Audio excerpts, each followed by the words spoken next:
నమస్తే bachelor bro, how are you? మంచుకున్నావా? ఈ రోజు నీకు ఒక చిన్న చిట్కా చెప్తా. నాకు తెలిసి ఆల్మోస్ట్ అందరి బ్యాచులర్స్కి అది తెలిసే ఉంటుంది, కానీ నేను మళ్ళీ ఇంకోసారి చెప్తా. ఎందుకంటే ఈరోజు నేను చేసిన కాబట్టి.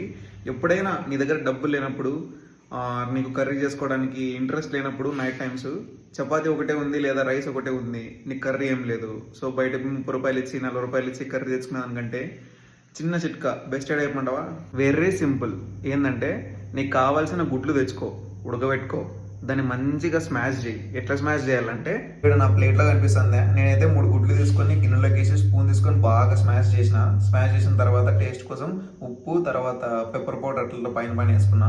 మీకు కావాలంటే మీరు కారం, ఉప్పు, ఇంకా పసుపు, ఇంకా ధనియాల పొడి అవన్నీ వేసుకోవచ్చు, కానీ నేనైతే సింపుల్గా ఉంటుంది కదా అని పెప్పర్ ఇంకా సాల్ట్ వేసుకున్నాను. నిజంగా చెప్తాను కదా, ఆయిల్ లేకోకుండా కరివేపాకు, ఎర్రగడ్డ, టమాటో ఏం లేకోకుండా సింపుల్గా కర్రీ అయిపోతుంది.